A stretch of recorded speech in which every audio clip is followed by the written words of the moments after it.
What's up, you guys? Welcome to Fightful. I am Ross Sapp. It is November 17th, 2025. It's AEW Full Gear Week. I will be here live for a post show on Saturday, but we have a monster WWE Raw to talk about. John Cena's last WWE Raw booking, maybe for good, definitely while as an active competitor.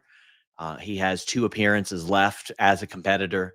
His last Raw match, a guy who has been in I think over 30% of all WWE Raw episodes. And that's saying something considering he wasn't on the first 12 years of the program. So somebody who has certainly been a fixture on this WWE Raw program for decades at this stage. But leave a thumbs up on this video. I know it's just something that you guys hear me say, but it really, really does help us out and a whole lot. We've got lots of stuff coming to this YouTube channel this week. If you're watching on YouTube, including a Wheeler Yuta interview that I really, really loved doing, that drops on Tuesday. But if you're here right now, leave a thumbs up. Please subscribe to this channel where we break just a ton of news. Quite frankly, the majority of wrestling news out there. I'll tell you more about that website in a little bit because we had a lot today. We had like 6 exclusive stories today, plus 2 podcasts. But get a super chat or humper chat in like so many of our wonderful viewers did. And I will announce this on the John Cena Saturday night's main event last match. I am going to personally match all super chats, humper chats, and sponsors. And what we will do is we will use that money to buy sweaters that we will donate.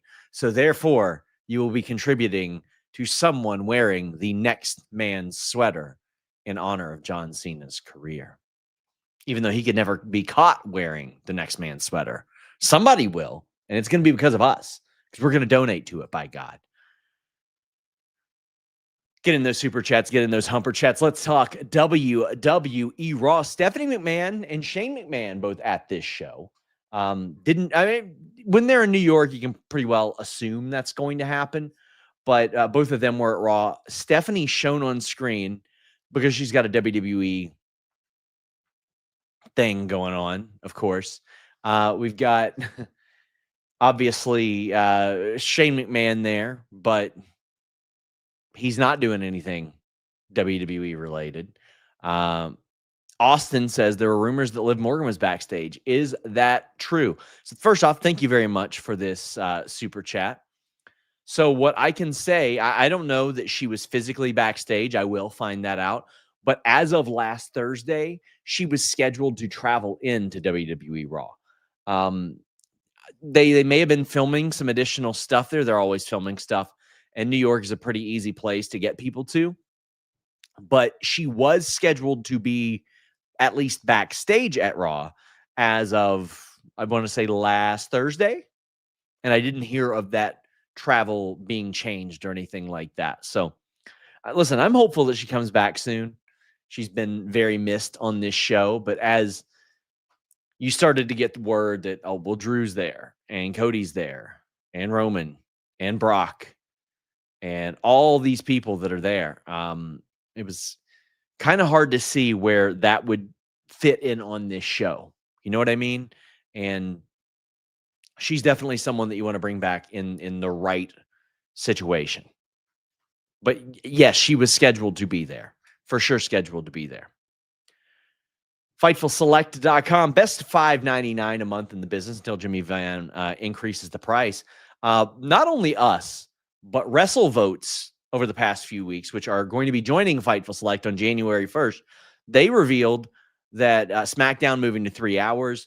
You had TC of WrestleVotes reveal that Cam Scattaboo of the New York Giants was going to be at the show. Body Slam reported a number of names that were going to be at Raw. Fightful Select reported that Brock Lesnar was going to be at Raw, that Dolph Ziggler was the mystery opponent, and the specific match that John Cena was going to have tonight, in addition to more TNA contract news, in addition to a Naito and Bushi update if you're into Japanese wrestling, in addition to my Q&A show this week, in addition to my Q&A article that I post every day. FightfulSelect.com It was an absolutely loaded day, and $5.99 a month, or you can get it annually, or you can gift subscriptions. Supports directly what we do. That is the foundation of supporting what Fightful does. So I greatly appreciate you guys doing that. I'm in the Discord every day. We got a Q&A show every week. Between me, WrestleVotes, and Grapsity, we'll have basically 3 Q&A shows going. And I do that because I specifically want to find out what you guys want to know about. Like, that's very important to me. So FightfulSelect.com. I'll casually mention it as we bring up the stories that we broke from it today. And we're going to have more on this Raw tomorrow. Love Dog says the backstages of Raw today must have been very odd. I didn't hear anything particularly odd. And I had this person saying, any scoops on Punk and Ziggler backstage? Is there something that I missed out on? Like, dude, is there something that, like, I missed? Like some sort of issue or anything? I haven't heard of any issues between those two any time recently. So I've not heard of anything awkward, anything bad, anything negative as it relates, but interesting. PW Insider says Liv Morgan is not in New York City and was never scheduled to appear on tonight's Raw. That would have come from her agent, but I can tell you that there was travel scheduled for her to come into the show. But don't know about any like the execution of what she was supposed to do or anything like that. But there was there was travel set for her last week. As I'm responding to a message of somebody who sent me that. So let's talk about this WWE Raw. John Cena comes out, kicks off the show. Somebody said Nick Nemeth had to heat with the Muffin Man. Listen, Punk's leaving all that. Oh, yeah, you're right. Okay. So Ryan Nemeth suing CM Punk. Nick doesn't really have to answer to his brother's stuff. And if Punk is going to have an issue with, but Punk has no position to have an issue with Nick Nemeth. He doesn't have the leverage to do that. Like, WWE wants to bring him in, they can bring him in. But I've never heard of an issue like with Nick Nemeth and Punk, but Ryan, sure.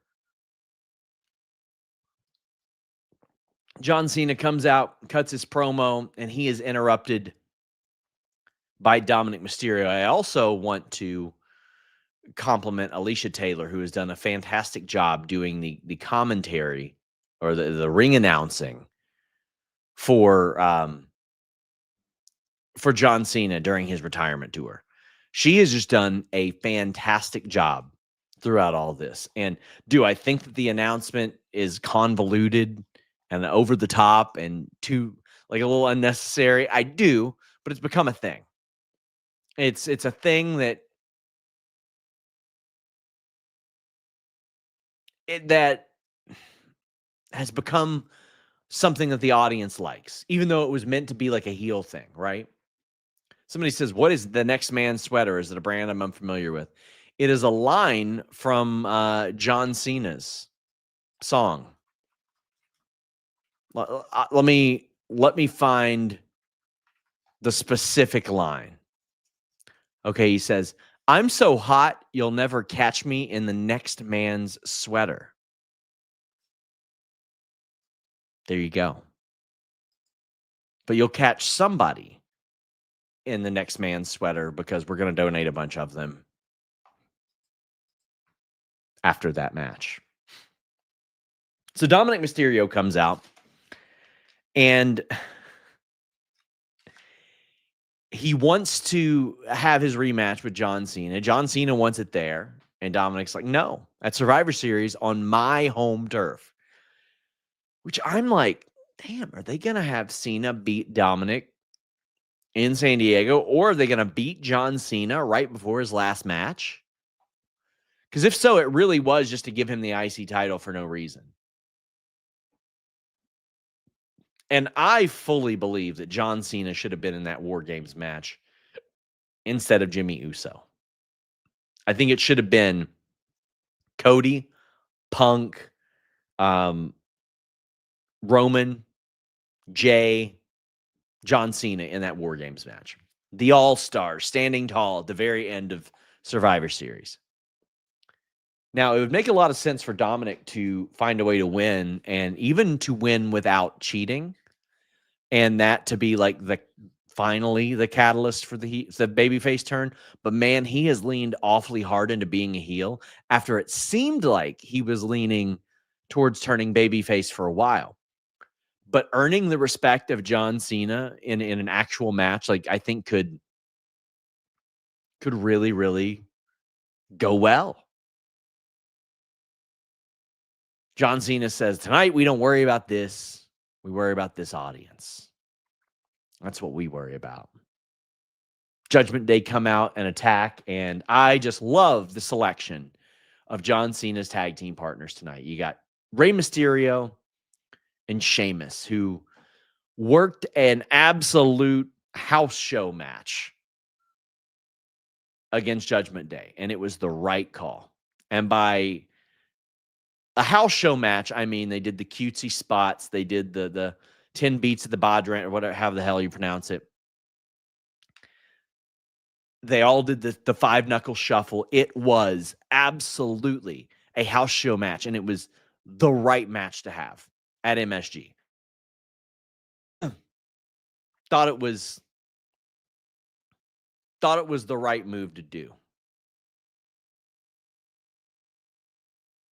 And Sheamus has such a crazy history with John Cena. I'll never forget watching that pay-per-view with my friends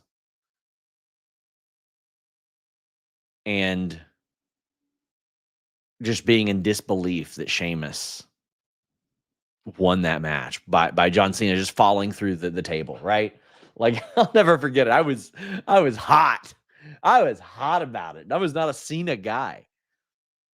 And then, of course, Cena has a lot of history with Rey Mysterio as well.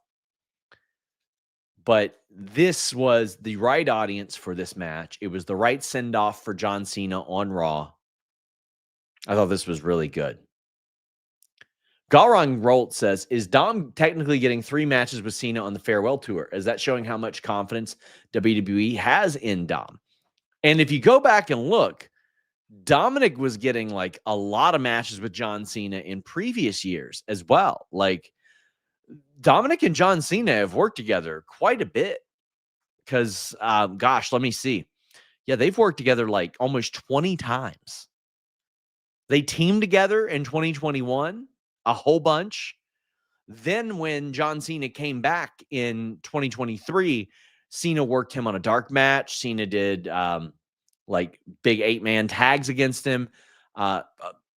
When John Cena did his Raw After Mania match with Awesome Truth, he came in and tagged in and faced Judgment Day.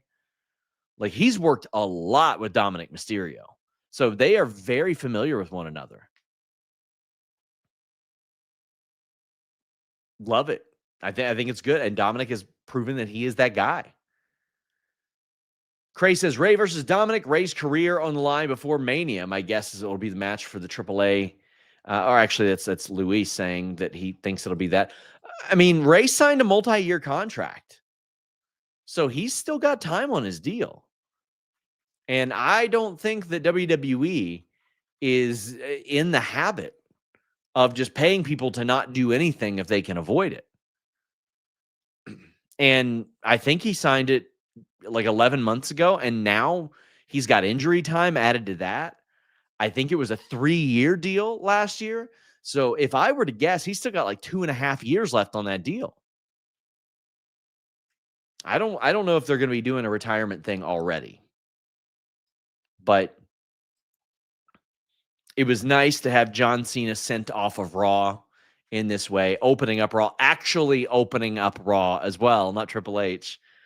But this was a really, really nice send-off and a good way to put him on screen with a couple of guys that he's done an awful lot of business with in Sheamus and Rey Mysterio. And then, of course, somebody that he's actively in a feud with Dominic that he has also done a lot of business with, but also like Finn Balor is a guy that he has worked with a few times in the past as well. Like he had that Elimination Chamber qualifying match on Raw where they went like 18 minutes.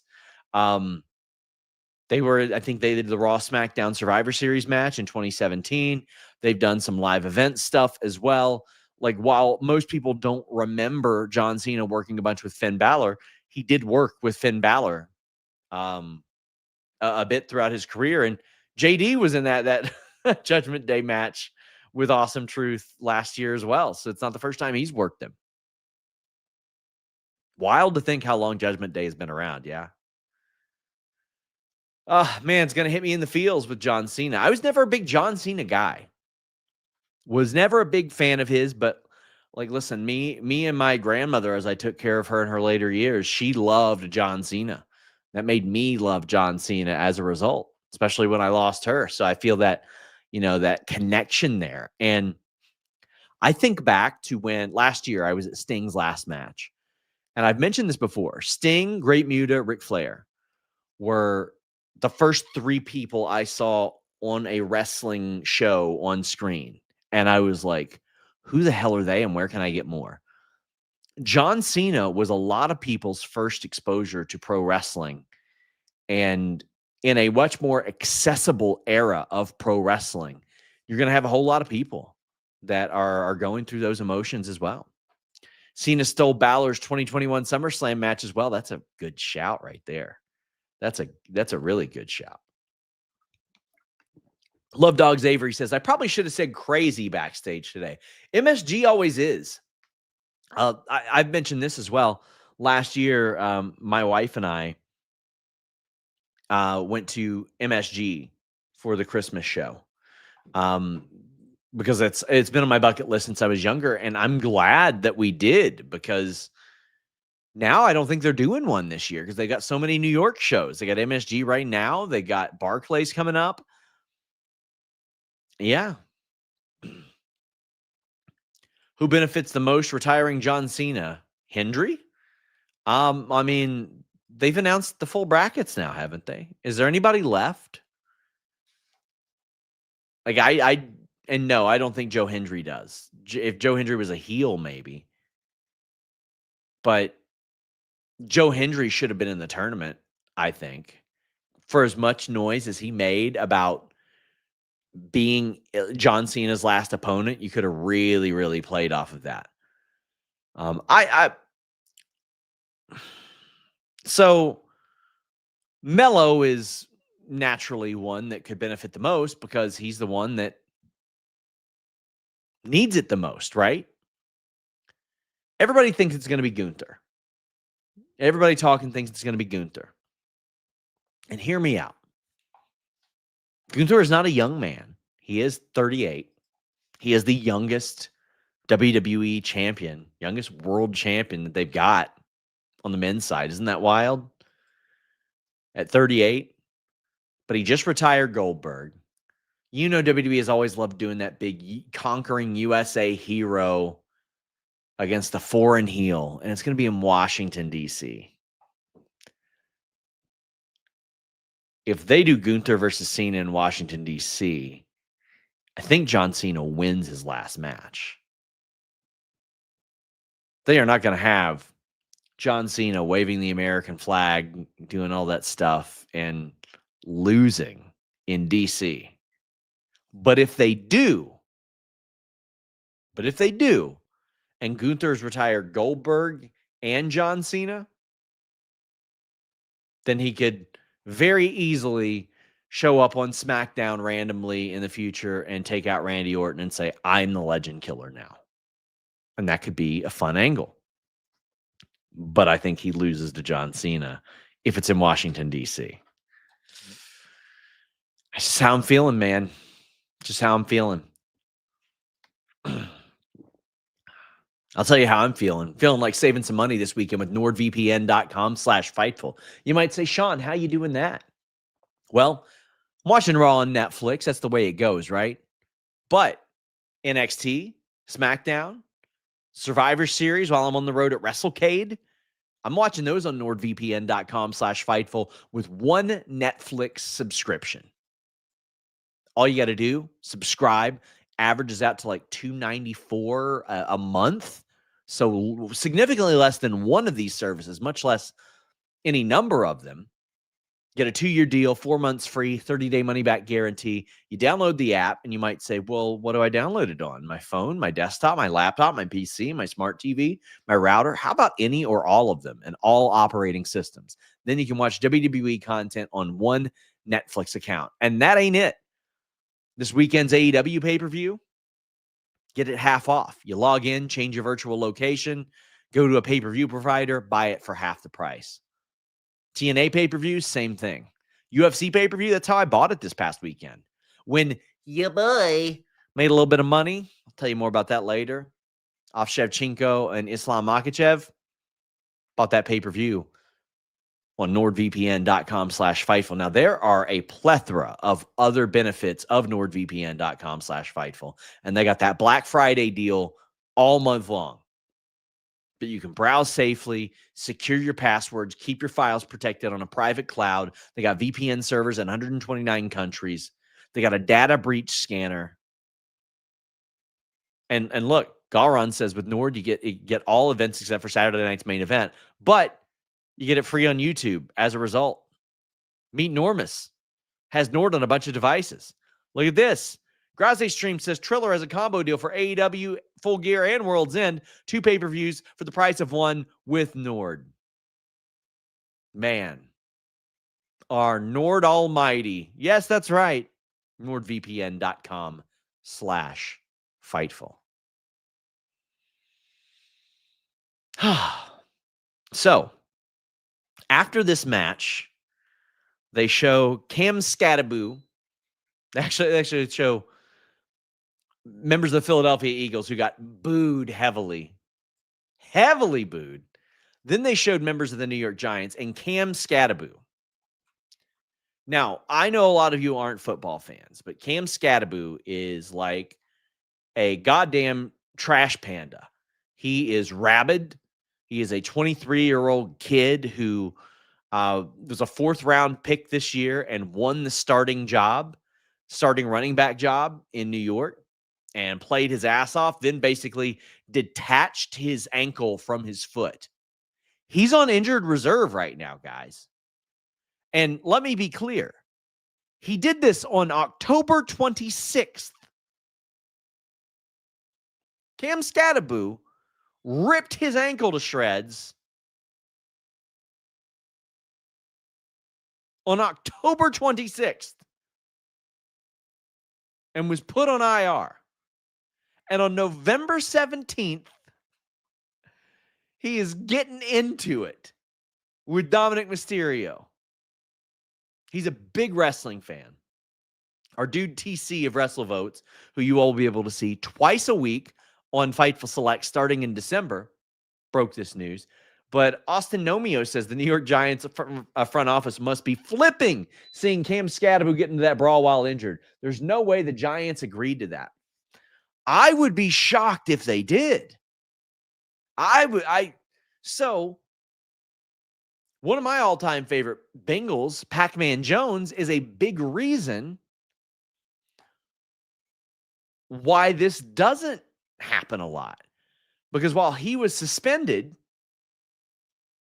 TNA brought him in and all that. And they had to work around it. That the NFL was like, no. You're not going to get physical. So he would do leapfrogs and throw money and stuff like that. Like anything besides that.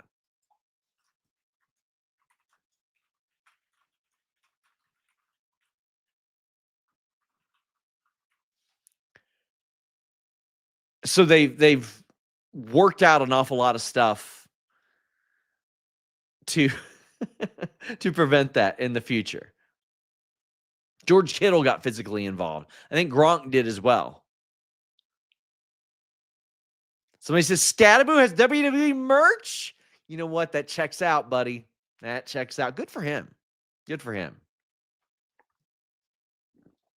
If I were Tyrese Halliburton, I'd be telling the Pacers, who are like 1-11, like, should we renegotiate that deal after my Achilles is better? Because I could go to WWE and y'all could be 1-11 forever. But yeah, if I'm the New York Giants, I am not happy seeing Cam Skattebo even touch somebody else. But listen, you don't know how Skattebo is going to. And yeah, the 49ers did freak out after the Kittle thing. And you don't know what Cam Skattebo is going to be after this injury, especially as a running back. You have no idea. You got no clue. You hope for the best, but he's out for the season. So I guess it can't get worse, right? But it's like 3 weeks later. Not even 3 weeks later. Oh, my God. I enjoyed this segment, though. And you had Andrew Schultz getting involved, and I'm like, okay, I guess. They really highlighted the celebrities tonight. Like, I can't go through all of them, but they really highlighted celebrities tonight. Tronin says, a bit off topic. Are you surprised TK is going on Helwani tomorrow, especially how it went last time? So let's talk about this. Ariel Helwani is a friend of mine. I like Ariel a lot. Ariel was honestly an inspiration for me to get into media. Some of you know I covered MMA full time for like a decade, and I don't miss it one bit. I really don't. I much prefer covering pro wrestling, and that's even with the stuff you all see me deal with. Ariel is someone that I really like. I did not like how he handled the fallout of the Tony Khan thing. I honestly didn't hate the interview that they had. But then again, I consume almost all of Tony Khan's interviews. I know what to expect. And quite honestly, as the years have went on, Tony Khan interviews have gotten less and less interesting. And it's something I have spoken with AEW PR and AEW people about. And I'm like, you should encourage Tony to stay on topic. And I'll tell you what I mean. If you listen on these media calls, if there's one thing the rest of the field hates, it's when somebody sets Tony up to give the complete oral history of a feud. We don't need that. We watch the show. Anybody who listens to that press conference is going to be watching the show. We do not need the full history of how Julia Hart and Sky Blue became teammates. We don't need to know every detail about how Eddie Kingston and Hook became friends. What we want is short, concise answers that can result in articles. And I got somebody saying, can you blame Tony? Everything he says gets turned and twisted. Well, yeah, I can, because it's better than saying nothing at all. And Tony's interviews originally were very newsworthy. And now sometimes it'll be like a running joke, like, man, 8 to 10 minute answer. And in reality, what you want to do is create as newsworthy of a press conference or interview as possible. That way, more sound bites, more articles will come from it. And at the bottom of that article, it'll say, Tony Khan will be promoting AEW Full Gear this Sunday on HBO pay-per-view. I think Ariel got his first experience with that Tony, the promoter Tony. And he did not like it. I don't think he liked it at all. Now, the back and forth between them, that devolved horribly. And I hated it. Really hated it. Because, like, listen, Tony's always been a good guy to people, whether WWE fans want to believe it or not. He treats people very well by and large. And going there with the coke rumors as a guy who has a million people accusing him of doing coke, I can tell you that is incredibly hurtful and gross and weird. And I thought it was a very unusual low blow from Ariel. And for a while, AEW did not, or Tony did not want AEW talent doing Ariel's show. And I know that AEW's PR worked very hard to bridge that gap and make it a thing. I'm very surprised, but I'm pleasantly surprised, and I hope that it goes a lot better. Mr. Acosta says just left MSG, and boy, was I sports entertained. It was a funny show, or it's a fun show. So I didn't mean to. I was reading the word funny and saying fun at the same time. Backstage, you got Damage Catarl. And they ask Bailey if she will be a part of their War Games team. And Bailey just laughs them off. And Lyra's like pumped about it. She's like, hell yeah, you showed them. And then Bailey snaps back into her old heel persona and calls Lyra an idiot. She's like, stop high-fiving. What are we, 8? And Lyra's confused again. She's like, oh, shit, here we go again. Here we go again.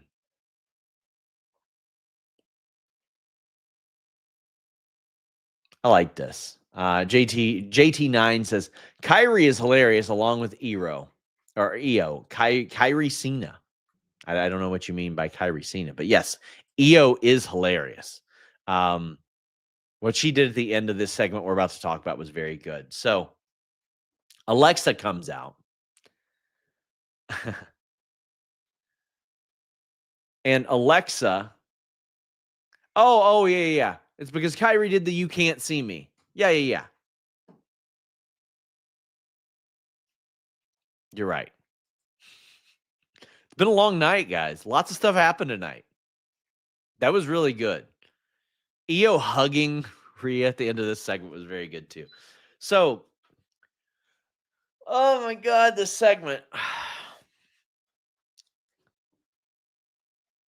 Last week, Charlotte agreed to do War Games and was all good with it and all that stuff, right? And then Friday, I was like, yeah, why would she do that? And she said, why would I do that? I don't like Rhea. And I go, okay, good. Some common sense writing. And then Alexa comes out and says, Charlotte, you haven't answered my calls all week. You haven't answered my texts all week. We can get past this. We can't get past you just leaving me hanging. And Damage Control, Lash Legend, and Nia all come out and attack. And I hate this trope. I have never seen people who care so little about their friends, their family, their tag team partners as pro wrestlers. You had Jeff Hardy. Jeff Hardy dancing while his brother comes out. You got Edge, Copeland, aura farming at the top of the ramp and like all in, while Christian's about to get murdered. All the Bloodline members are just like, oh, he's going to get a brain hemorrhage? I guess. And Charlotte watched 4 people come down to the ring, watched 2 other people come down to the ring, and then finally comes out with a kendo stick. I wouldn't be hugging Charlotte if I were Alexa. I'd say, piss off. Why'd you make me wait so long? Do you see Lash Legend? You let her hit me. What? I would not be hugging anybody that just chilled while I got punched in the face by Lash Legend. Do you see how hard she hits? And beyond that, Alexa had to fight what chance? And why? Because this is another War Games match facilitated by the month on the calendar as opposed to a story making a match, just like the last couple of years. Ryan says, I'm getting Dakota heel turn on Tegan vibes from Charlotte to Alexa, since it would make sense with War Games. It also seems to be what they like to do, right? Like, okay, well, this team's tag team run is over, so let's turn them. And then we got no more tag teams, and they go, okay.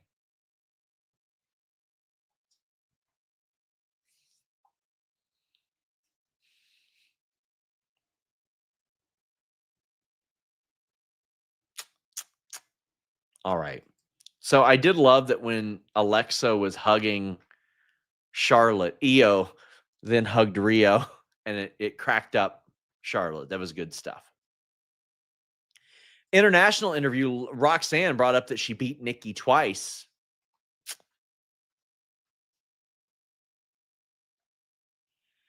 Yeah. So the last week was something. Some very, very illiterate Nikki Bella fans just got so mad that I wanted their favorite wrestler to win matches. Oh my God. Oh my, Sean Ross Sapp wanted Nikki Bella to win matches ahead of getting a title shot. I had the dumbest of the dumb coming at me saying, "You hate Nikki." Why the fuck would I hate Nikki Bella? What? Go watch one of my 2017 reviews. I used to put her over all the time.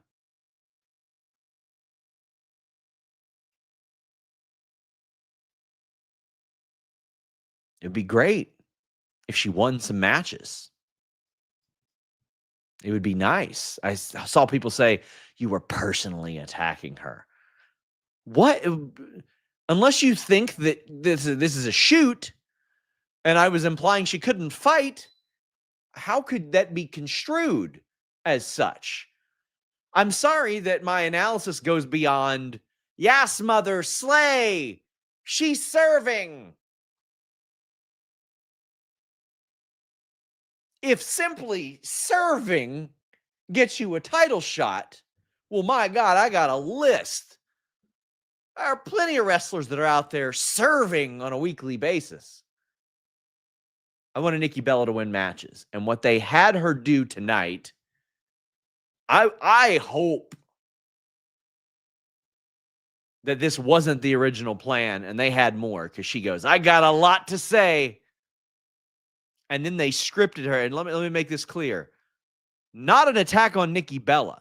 Nikki Bella doesn't write the script. Nikki Bella doesn't decide who wins and loses. Nikki Bella doesn't book the show. She came out and she said, Stephanie, I didn't come back to be anybody's sidekick, and you reminded me of who I am. And you will be giving me a title shot.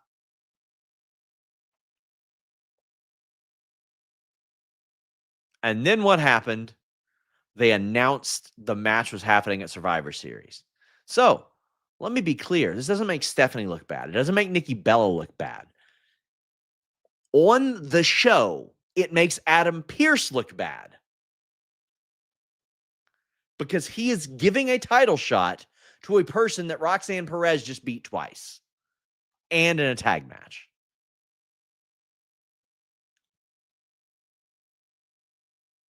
What? And I had people that tried to argue and say, wins and losses doesn't matter. It's the story. Okay. So then why did Nikki Bella come out and hold that championship belt over her head? Is it because it didn't matter if she won or lost it? Or is it because wins and losses matter? And if wins and losses don't matter, why do you have 20 goddamn championship belts on every wrestling company's TV besides like TNA, AEW, WWE, New Japan? CMLL's got like 400 title belts. You're going to tell me that wins and losses don't matter when we are living in a wrestling landscape where everybody's got to have a title belt or else they're getting buried? Come on, man. Come on.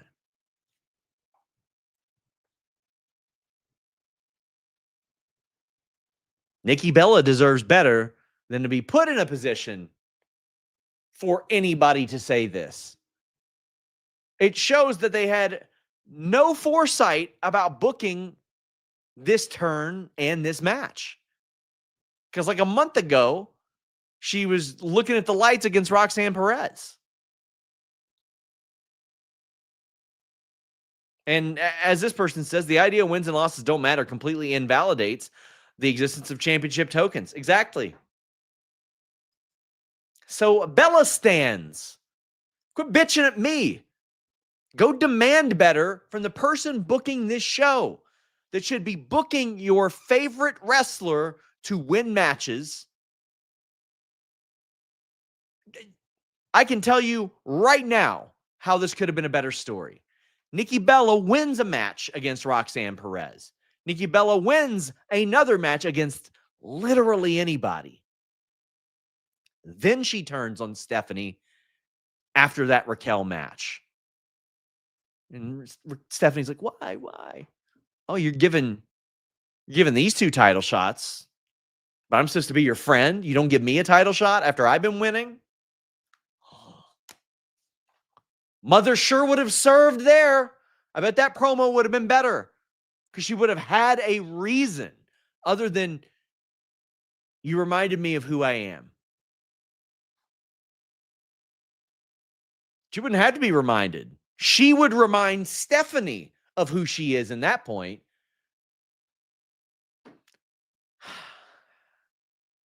And this is something that I was more concerned with when they brought in the IC title and the US title, because people were already losing their way to title shots then. And I was like, it's going to be worse now. And unfortunately it is.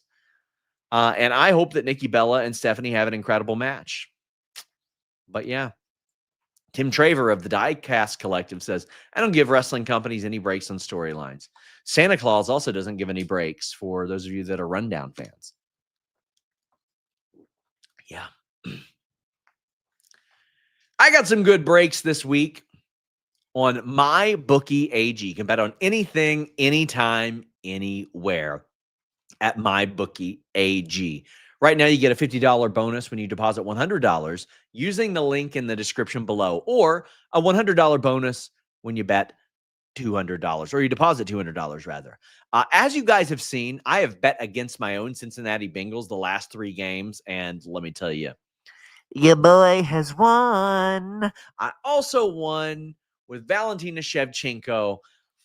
Maybe the GOAT, maybe not. Listen, I would love to see her face Nunes again if she beats Kayla Harrison, but won some money there. Makhachev was easy money at UFC 322 for me. Just totally easy money for me. That one was, I thought, a no-brainer, but I put money on both of those. I was very happy with the results. And listen, the only way I can make this season okay as a Cincinnati Bengals fan is betting against my favorite team, which is what I have been doing. And it's going really, really well. Everything from floorball to football. The Oscars, you can bet on it at MyBookie AG. Occasionally they'll have pro wrestling odds as well, but man, it's been a good week for me at MyBookie. It's been a good stretch of 3 or 4 weeks at MyBookie. In 2026, how about this one? I will be bringing back my prediction show exclusively on Fightful Select, complete with betting odds and my betting picks. So keep your eye on that, my friends. We are 19 out of 20 in our lock picks. All right, I think no. I think it's like 27 of 28 now, and the only one that wasn't was Jelly Roll changing the finish on us. I think that was the only one. MyBookie AG. Solo Sikoa had a mystery opponent, but your boys at FightfulSelect.com reported it a little bit earlier. If you're into that type of thing, FightfulSelect.com reported it would be Dolph Ziggler, and very specifically Dolph Ziggler, who did come out, got a great reaction, and I would have had him win this match. What is Solo Sikoa gain at this point? He is where he is right now. He's doing his thing with the Wyatts. Did he need to win this match? I think it would have been cool and added some unpredictability if Ziggler won and the crowd would have went nuts. Well, Ziggler's still insanely good. crazy to think this guy is 45 right now. Did the top rope elbow. He looked like $1,000,000. He just looked fantastic. Did a classic Dolph Ziggler sell of that Samoan spike. Next level, man. Showed him how it was done. Made Solo look great. Joshua D sent a super chat and says, "This MF's spitting. Sean, I was happy to see Nick Nemeth back in the Fed tonight. Tell me, what are some of your favorite memories of Dolph?" He says, "Mine is when he drove 2 hours to bang Sonny after low-key concussed him." Jesus Christ.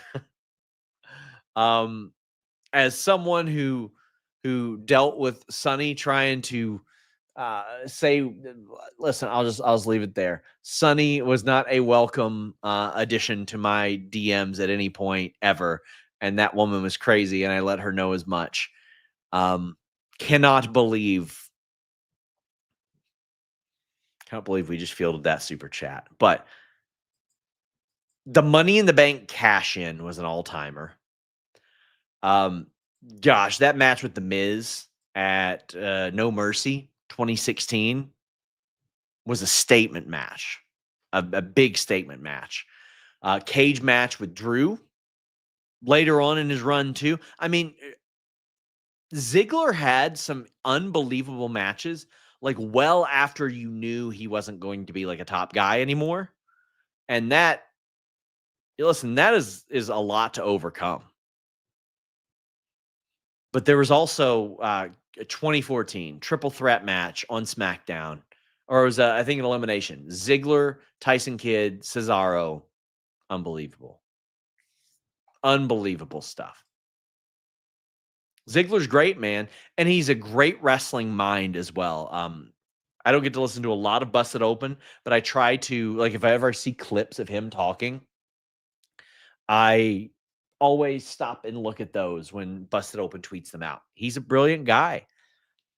And he's a guy who has always put other people in front of himself, despite always, quite frankly, almost always outworking everyone. Then he goes out of his way to put them over as well. Like all the people he's worked harder than. Very glad to see him get this reaction. Very glad to see him back. He was always in the good graces of WWE. Like there was never any question there. He always maintained professionalism. And quite frankly, he wanted to leave. And Vince McMahon just sold him a bill of goods to keep him there. But it is nice to see him pop back up after 2.5 years doing stuff on this episode of Raw and getting the reaction that he got as well, because there wasn't a really good departure for him. I think his last match was a 1-minute match with JD McDonough. He didn't really have a send-off, so to speak. He signed a new deal for an insane amount of money that he didn't think that they would even agree to, and then they did. And this is his last WWE match. It's a really great performance, and it's a really great appearance. And I'm glad that he got it, because future Hall of Famer and a great dude. A really great dude. The shocker of the night, Maxxine Dupri beats Becky Lynch to be the Intercontinental Champion. KE775 says, does WWE feel like AJ and Becky blood feud doesn't need the title? Well, I think it's because they're getting added to War Games and they can move on. But I'll give you like my domino effect that I think is going to happen here. This match was like okay. I actually liked their other two matches more than this one. I would have switched up some of the counters compared to what you've done before, but I understand. Listen, Maxxine is a little limited. This program was to build up Maxxine, put her over, and they very clearly were pretty strictly like towards a 10-minute type of thing. That's the type of match that they want her to have. Maxxine has worked very, very hard. There were some spots that I liked and some spots that I didn't. There was a specific spot where I think Becky did the power bomb, and Maxxine just didn't kick out. I don't know if she was supposed to, but Becky switched to an arm bar, but it didn't make sense, like, because Maxxine wasn't kicking out. I loved Maxxine stacking the armbar. That's something I've talked about here. So stacking the armbar is when you're putting an armbar like that and your arm goes to get hyperextended, but you grab onto your own arm and then you roll. And the purpose of rolling is a couple of reasons. You're trying to eliminate the leverage that they have because legs are a lot stronger than an arm. You're trying to stack weight on their hips so they can't apply that pressure. And in pro wrestling or catch wrestling, you want to do that to pin their shoulders to the mat and try to get a pin out of it as well. But once you stack, you can do a lot of things. You can step over. You can just continue to stack until hopefully they lose grip, unless they end up going belly down on an arm bar, which can be worse. But I did like that. I liked that counter. I hated the finish. Hated the finish.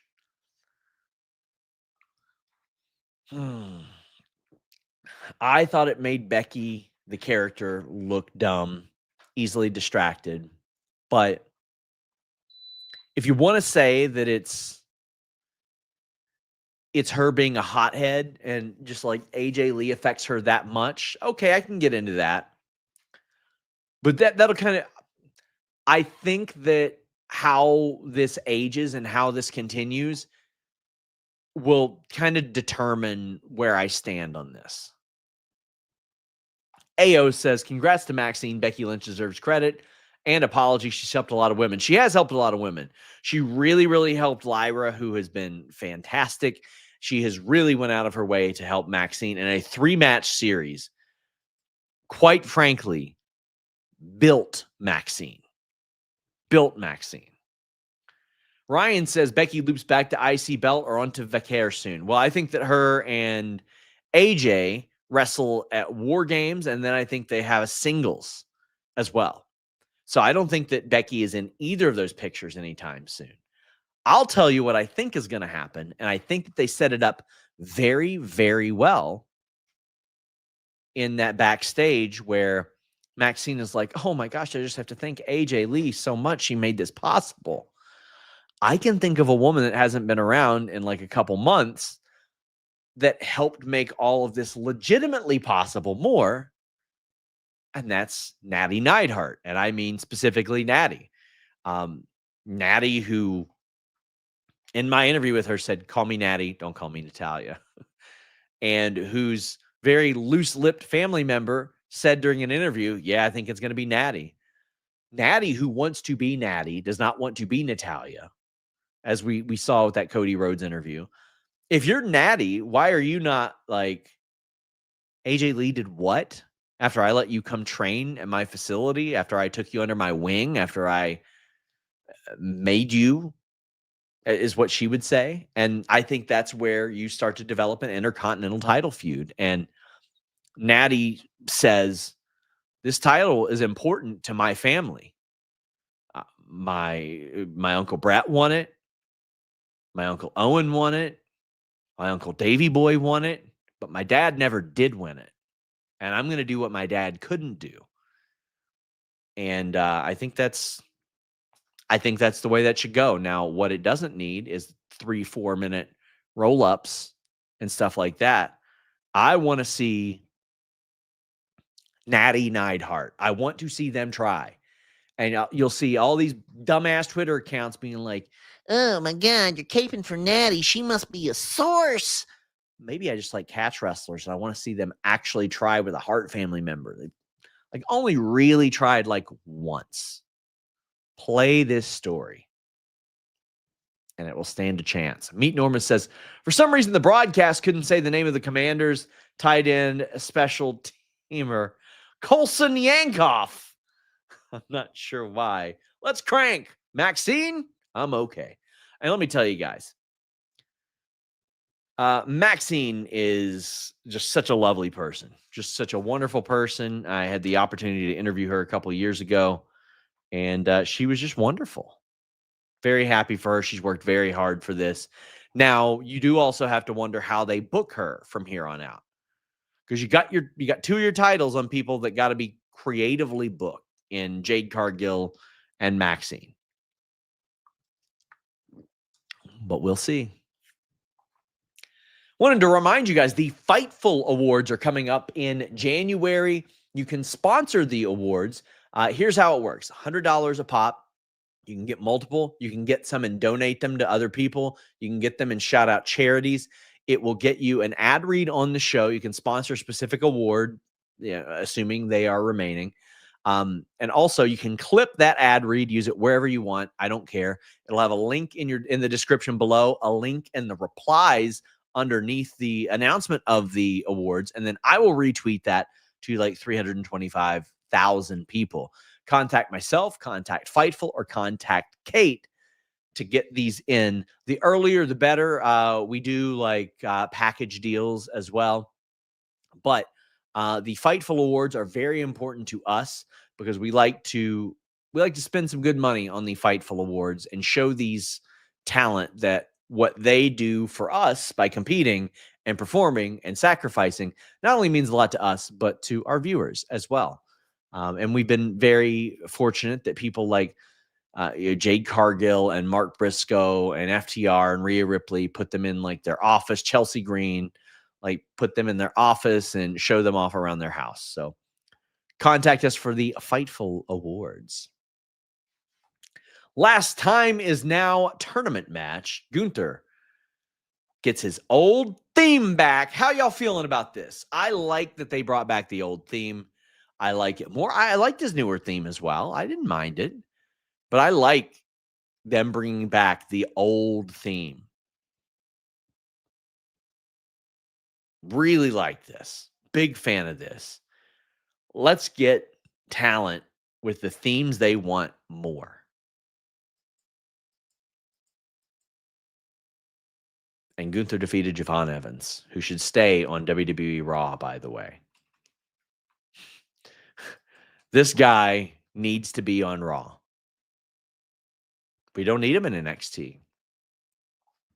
We're good. I've seen Ben Simmons already, Javon Evans. We're good. You can go on to WWE Raw now. You can go to SmackDown now. You can stay if you want, but we're good. Raw or SmackDown. That's where you're needed. Because as these other wrestlers get older, you got to have a guy like Javon Evans. You want to see some parallels? Dolph Ziggler. It's just, I think that Javon Evans will probably be willed into a top spot a little bit more than Ziggler was by the audience, because I think that he'll be able to connect there. But listen, if at worst, I think Javon Evans' floor is Dolph Ziggler. Like you never hear about him causing issues backstage. You don't really hear about like immaturity things or anything like that have prevented other wrestlers in the past. And if you end up becoming a future Money in the Bank, if you end up becoming future world heavyweight champion, it's a pretty good floor. And that's what I expect out of him. This was a really good match. Did that old stun dog millionaire. I love his dive, where he just jumps flat over. Love that dive. He had a great frog splash as well. He says the tweet to Ricochet was immature. Yeah, but I mean, then what has happened since? Haven't had any of those issues since. I chalk that up to being a 21-year-old. Getting triggered by Ricochet was a little immature, but listen, Ricochet did what he was supposed to do. If that's as bad as it gets with Javon Evans, come on, right? Think about all the stuff Randy Orton did. We're talking about a tweet? Pfft, who cares? Who cares? Chacker says, do you think Javon Evans having a great match with Gunther devalues Gunther after a big return? No. I think it highlights that Javon Evans is very, very good. And Javon Evans is somebody that they look at and they know is going to be somebody worth paying attention to. It was a great opportunity for Javon Evans to step in and show that he was the person that was right in this spot. And I think that Gunther, after missing a few months, you put him in there with a fast-paced guy like Javon Evans. You put him in there with a great seller like Javon Evans. You put him in there with somebody who's a stylistic difference like Javon Evans, and look at the magic they made. Now, I mean, if they did it at a pay-per-view, as Cody James is saying, I think it'd be way better. But yeah. Ryan says, I feel like Cena wanted more NXT in this old man tourney, settled for them to appear on Saturday night's main event. I would have done that too. Like, let me look at the brackets. Let me pull up the full-on brackets if I can. Listen, I love Damian Priest. I don't think he needed to be in this tournament. There wasn't like a rich history there. Putting Cardona and Ziggler in, I love. They're outside WWE. They've got history. Putting Solo in it, I like, because they had history. Made sense, right? LA Knight, super over. Don't mind that at all. Carmelo, right guy. Bronson Reed on the come up. I would have probably slid a guy or two out of there and put maybe an NXT guy or like Vikingo or somebody like that in. Would have been a fan of that. Get your super chats in, get your humper chats in. Broadway Joe says they're going to build Gunther up as the guy that retires, folks. Goldberg, Cena will retire Styles and Brock too, I reckon. Now, I do think that if this happens in DC, Cena wins, but I think Gunther should be the guy that retires a lot of people.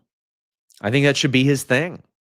And then he goes after Randy Orton as well, but he can't retire Randy Orton. Eventually there is a guy that stops him and he can't retire him anymore. Man, that's a story. That's a story. And you can weave some stuff in and out there.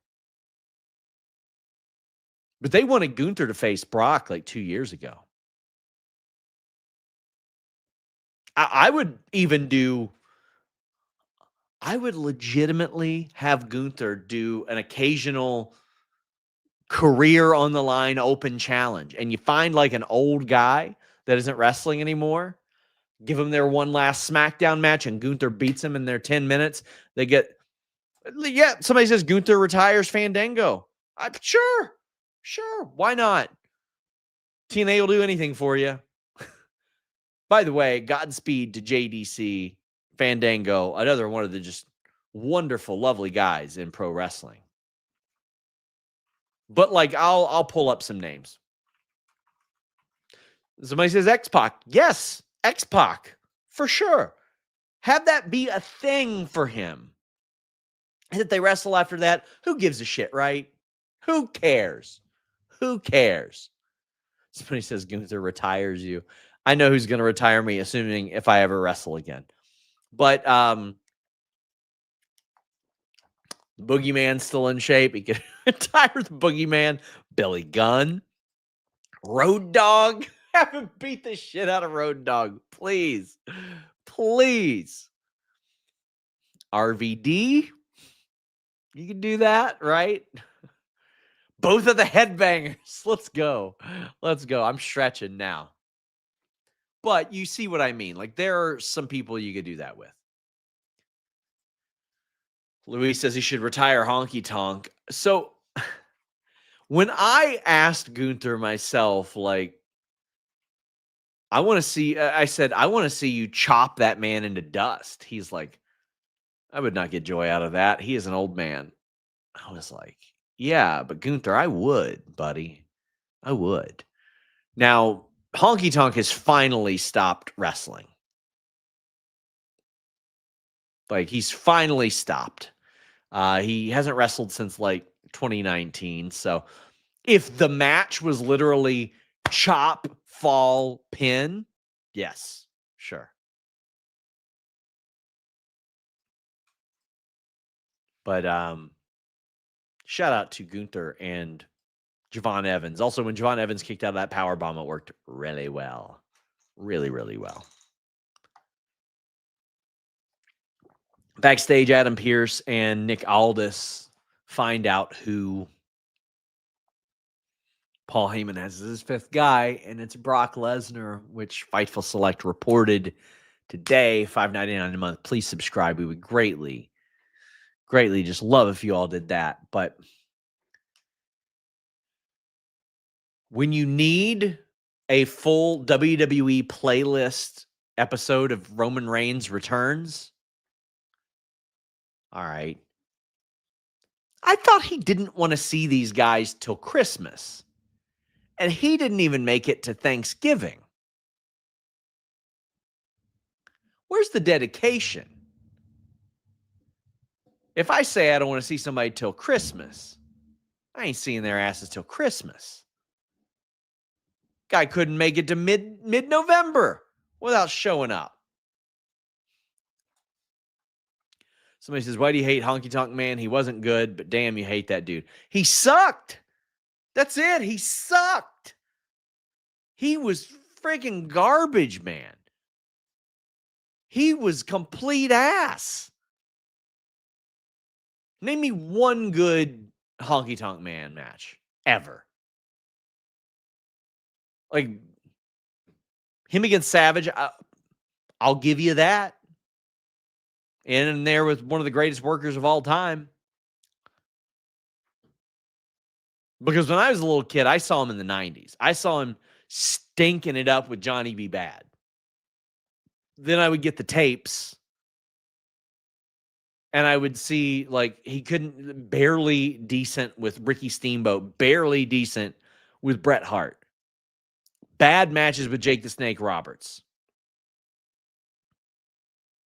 One of the worst matches I've ever seen with Brutus Beefcake. He sucked. He was overrated. He did like a honky tonk Elvis gimmick. His finish sucked. His gear sucked. The gimmick sucked. His work sucked. The promos sucked. Can't remember a damn thing from his title run either. And I went back and rewatched all of it. Dude was bad. Actively bad. That's why I didn't like him. As a person, I don't know him. As a performer, sucked. How I talk about Honky Tonk Man is how Nikki Bella fans think that I talk about her. Dude's ass. Garbage. Actually, calling it garbage with a little bit of inflection is too complimentary. Too complimentary. Dude had underwhelming matches with Ricky Steamboat. Come on. Some of you could have a better match with Ricky Steamboat now. Anywho. Brock Lesnar's back, so he can drop all of WWE's important people flat back onto their shoulders, and hopefully they don't have to have surgery. Great, guys.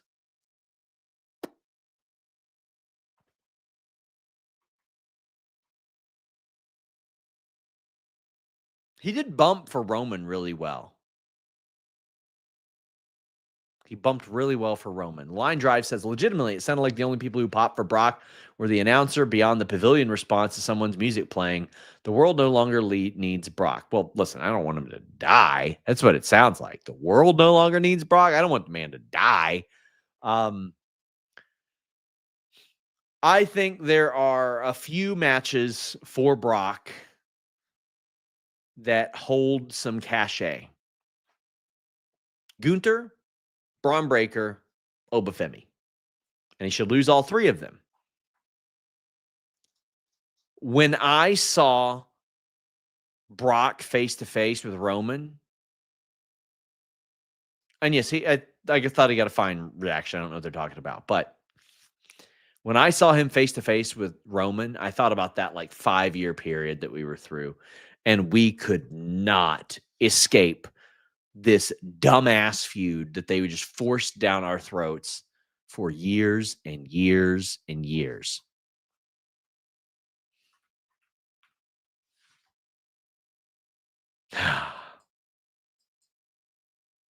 Somebody says, Austin Theory, was he bait to expose the leaker? No, it was an actual possibility until Seth got hurt. But we got Brock Lesnar, Roman Reigns at Mania 31. Then at Fastlane, the next year, we got them and Moxley, Ambrose. Then at SummerSlam, the next year, we got the Fatal 4-Way with Braun and Joe in there. Then the next year, at WrestleMania, we got Brock and Roman.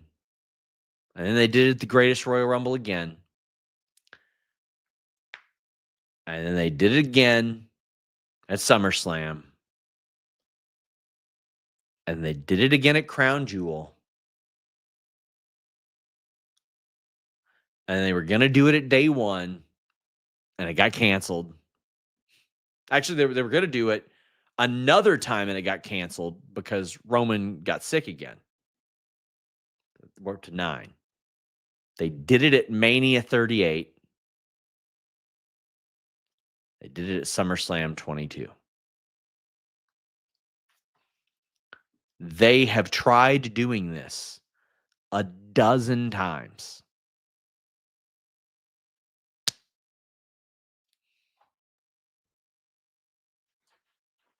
Now, and the unfortunate thing is, it didn't get good till like the end. They had like their best matches towards the end of it, but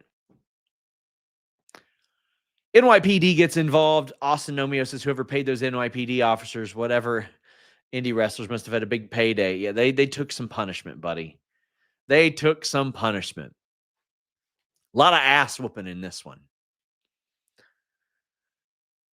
Interested in the War Games match and how that goes, but I really, really wish that we were in a situation where the stories necessitated War Games. And this one does a little bit more, but that's what I want to see. I want to see the story call for War Games instead of, well, it's November, let's throw them all in a cage. And the same with Blood and Guts.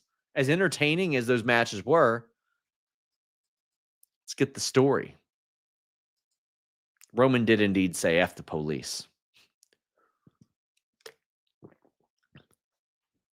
Guys, I want to encourage you guys, subscribe to FightfulSelect.com. I know I brought this up a number of times, but quick rundown of what you get there. Every week I do a Q&A show. Starting in December, every week WrestleVotes is doing a Q&A show. Every other week, Grapsody does a Q&A show. This is for opinions, for news, for any number of things. It is the most interactive breaking news wrestling service that has ever existed. Every day, I've got a Q&A article. Every day, I'm answering questions in the Discord. I wanted to make sure that even though we publish news every day, that I get answers to things that specifically the individuals who pay money want to hear about. Every week, I do a breaking or a news recap show. We've got Sour Graps reviews 2 to 3 times a week. And every single day, we have exclusive news. Now, I know some of you go, why would I pay for wrestling news? Well, if anything, to support our original coverage, because if that support isn't there, it goes away. Every Friday, I do the Debunkathon. It's become our big Friday feature where I debunk like upwards of 12 stories every single Friday and give you a gigantic update. But all due respect to everybody else, I don't think there has ever been another wrestling website that has went a month straight or even a few weeks straight with breaking news, exclusive news every single day. We have had exclusive news every single day on Fightful Select for over 5.5 years now. Since the start of the pandemic, I decided I want to do this every single day. I want to have something every single day. Today, We had 6 stories and 2 podcasts. DNC Digital, I will find your super chat if it got missed. Or I'll yell at Luis.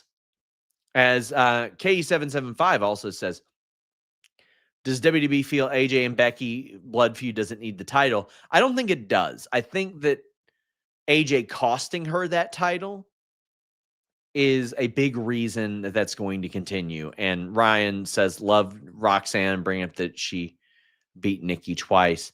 We also have DNC Digital saying, Monet with everyone on the indies, Becky, Tiffany, Becky, Lyra, Becky putting Maxxine over, Bailey Seminar, Charlotte stepping back, respect to the 4 horsewomen.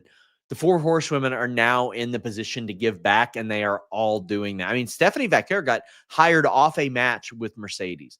Mercedes out there having great matches. Now, I do want to see her physically lose all those championships. I think that is an important part of this, but oh man, there's a lot of good happening there. I will be back Wednesday for The Hump. Conman will be joining me. I don't think I've ever done a show with him, but we've had just an incredible stretch of guests on The Hump. Next week, we have Kimmy Sokol, who is big into the convention game. I'm going to WrestleCade next weekend, as I do every year, and we're going to be doing a lot of that. You know what? I'll ask WrestleVotes if he'll be on The Hump. It'll be non-camera though. But you know what? I'll ask about that. That's a good one. But Kimmy will be on next week as well. I'm exhausted, guys. I am here Saturday as well for AEW Full Gear, that post show. We're going to have a lot of exclusive news. Till next time, my friends, we're out.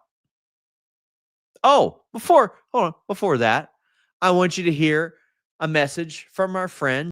Fightful fans, the Hardy Party is coming to the heart of Times Square. This is your chance to meet the legendary tag team goats themselves, the Hardy Boys. A live Extreme Life of Matt Hardy podcast, a live Jeff Hardy acoustic concert, food, drinks, and an opportunity to get a signed item and a picture with the tag team goats. It's all going down at Connolly's off 45th Street in New York City on November 22nd, right before AEW Full Gear. You will have a chance to be able to go to both shows if you'd like to. HardyBoysLive.com is where you can get your tickets now. General admission is available. Meet, greet, and delete tickets are available, and we hope to see you there.